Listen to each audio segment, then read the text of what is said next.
నీళ్లు పెట్టుట కదా అంటే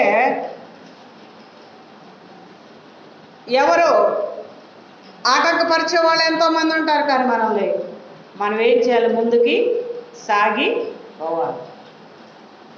ప్రభు దేవుడని వస్తున్నారు చాలామంది, ఆయనలో స్వస్థత లేదని వస్తున్నారు, కానీ వాళ్ళని అడ్డుపరుస్తున్నారు చాలామంది. సమాజం కూడా ఈ దినాలు అంతే ఉంది. యేసు ప్రభు దగ్గరకు వస్తే ఆయన విడుదలిస్తాడు, స్వస్థత ఇస్తాడు, ఆయన మహిమపరుస్తాడు, ప్రతి అవసరత తీరుస్తాడు అనే విషయం బైబిల్ బోధిస్తూ ఉంటే చాలామంది అంటారు అన్నీ అయిపోయినాయి ఇది అంటారా లేదా? కదండి. ఇంకేమంటారు తెలుసా? ఏదో తక్కువ దేవుడండి ఆయన, తక్కువ మందికి, తక్కువ కులానికి చెందిన దేవుడు, తక్కువ మతము.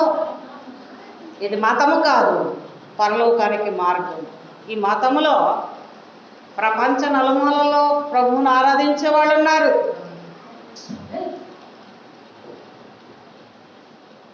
ఈ బైబిల్ అన్ని భాషల్లో ప్రింట్ చేయబడ్డది. ప్రతి ఊరికి తెలుసండి బైబిల్. ప్రపంచంలో ఉన్న ఒక చిన్న గ్రామానికి కూడా బైబిల్ తెలుసు. ఎందుకని?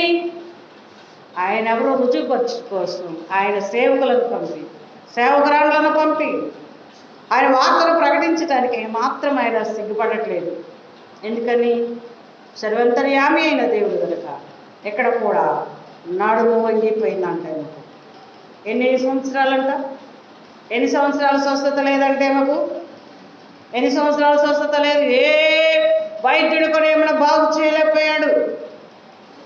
18 సంవత్సరాలు పట్టింది రక్షకుని చూడటానికి, స్వస్థత పొందుకోవడానికి 18 సంవత్సరాలు పట్టింది. కానీ ప్రభు వచ్చాడు వెంటనే. ప్రభువుని గురించి విన్నదామె, ప్రభువుని గురించి విని ఆమె నడుము వంగిపోవడానికి కారణం ఏంటంటే చెప్పండి, చదవండి ఒకసారి. అక్కడ బలహీనపరచు దయ్యం అంట. ఏం దయ్యం అంట?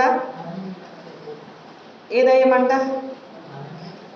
బలహీనపరచు దయ్యము. 18 ఏళ్ల నుండి బలహీనపరచు దయ్యము పట్టిన ఒక స్త్రీ అచ్చట ఉండేను.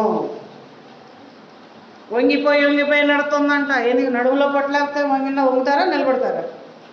నడువులో ఏమి స్టాండర్డ్ లేదనుకోండి, ఎలా ఉంటారు వాళ్ళు?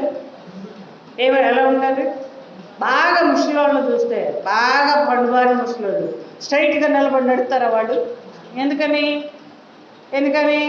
వాళ్ళలో ఏమి లేదు, నడుములో శక్తి లేదు. నడుము వంగి